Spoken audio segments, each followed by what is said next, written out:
YouTube costs $12 a month to join its premium service. Who's paying $12 a month for YouTube?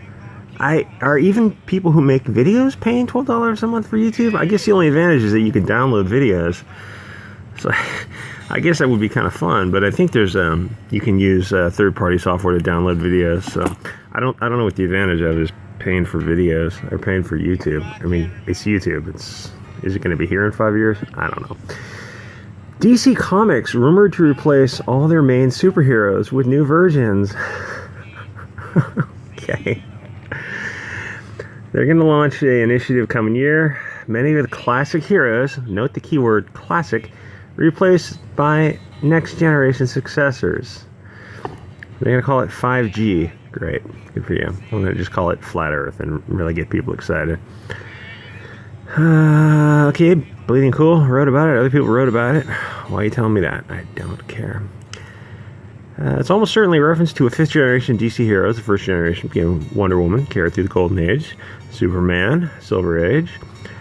3rd generation, Crisis on Infinite Earth till Flashpoint. 4th is the current crop of books post New 52. And the 5th, well, it seems that most of DC's heroes will see their roles to younger heroes. Isn't that ageism? Age shaming? Something like that? Bleeding Cool also suggests that Luke Fox... So you're just reading a Bleeding Cool article. A way to do your own research, comic book. But your boy Zach made a community post about this.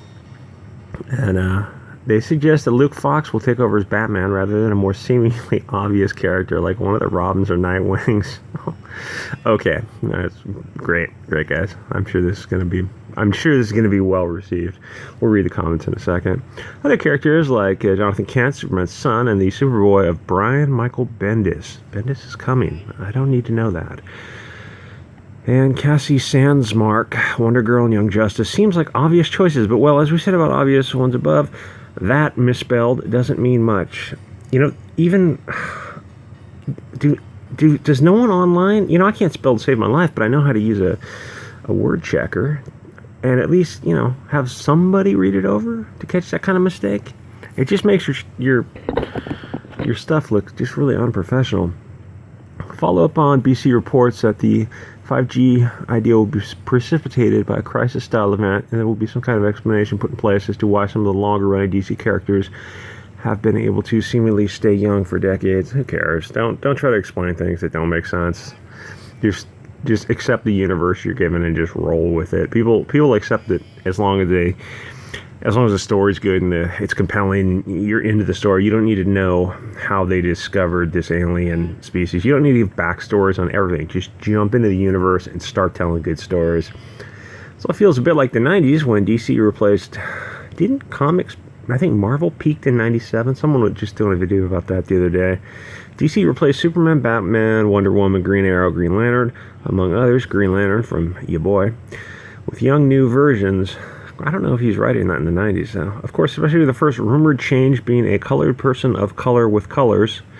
Yes, we get it. Are we all people of color? Really, though? Fans will likely compare to the Marvel Now initiative from a few years back, which introduced a group of younger, more diverse heroes. Into the Marvel canon. Once the classic heroes were back in place, many of these new characters have established themselves as key players in the Marvel universe. I'm sure they're selling well.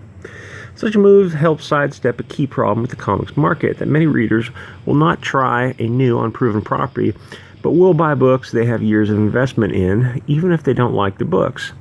This has meant that it's hard for Marvel and DC to introduce entirely new characters, and some fans who are critical of introducing a more diverse cast of characters, they must be wayfasts into superhero comics, will claim that their real complaint isn't with the diversity itself as much as attaching the new characters to existing brands. Well, I think it's a fair complaint to complain about diversity. If you're reading a comic book, you want the characters to look like you. That's not such a wacky... I mean, that's why they're increasing diversity in the characters, because I assume they want to open it up to a new market. So, but usually the thing is, their way of increasing diversity doesn't logically make sense. They increase African American characters and Middle Eastern characters. Well, Middle Eastern characters make a very, very small part of your market. African American characters, people who buy the comics, probably still about 10% of your market. Now, the Latin American market component is much, much bigger.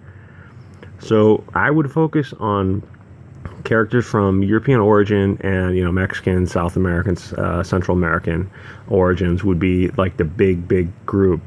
And when I see them include someone from Pakistan or something, like, there are not even that many Muslims in your market area.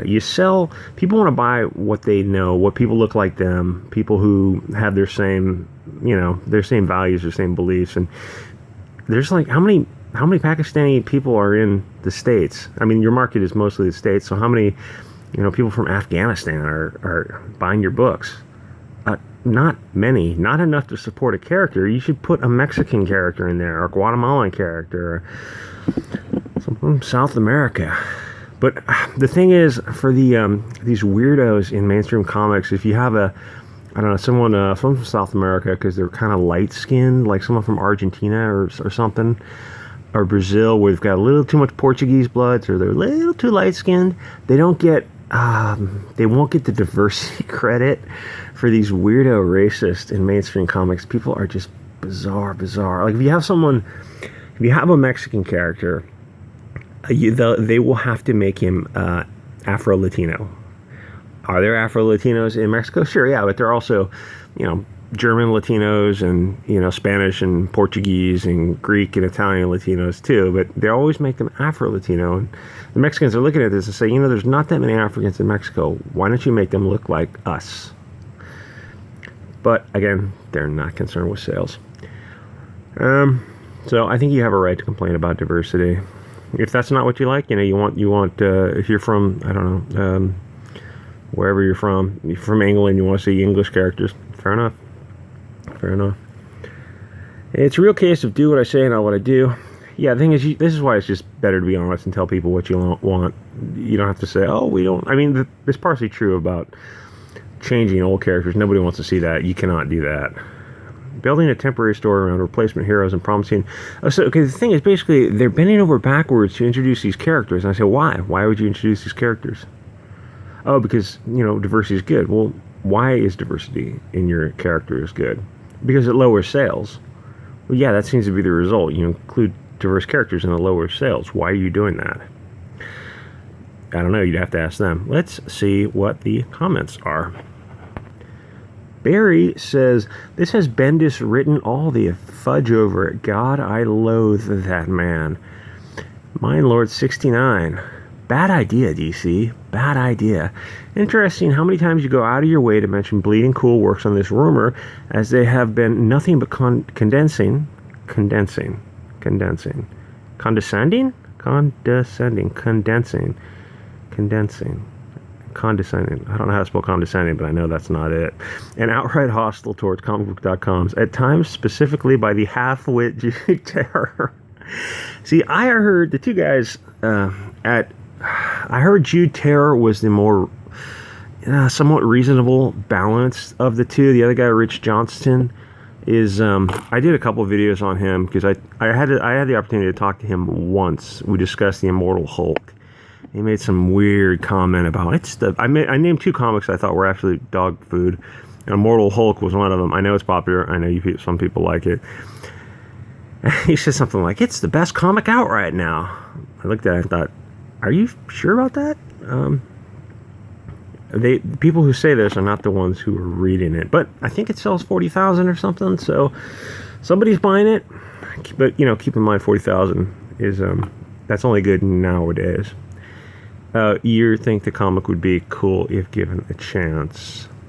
Okay, fair enough. My first real introduction to DC was DC Comics, Detective Comics. It was around the early 90s, and I think it had a lot to do with the fresh start feel everything had back then. I think it will challenge writers a bit more, too, because I'm Batman won't be such a default plot device. So that being said, these timelines were pretty damn blurry, so I hope the rumors are more substantial. I'm not convinced it isn't just a one-time event or something similar. Just don't. Well, they're going to do what they want to do because they don't give two figs about you. They don't give a rat's tail about their customer. You don't believe me? You'll learn, if you're curious about the comic book industry as a microcosm of the culture war, one facet, go on Twitter for 3 months. follow all the people working in the comic industry. There's probably, if you followed 100 of them, you would have a good representative sample. 99% of them are either far left, hashtag resist, I'm still with her, or they're terrified to come out of the closet. I mean the conservative closet. Anyway, guys, tell me what you think about this idea. I'm sure it will be wildly successful, and you are all bigots for not just thinking it's a fabulous idea. All right, see you next episode.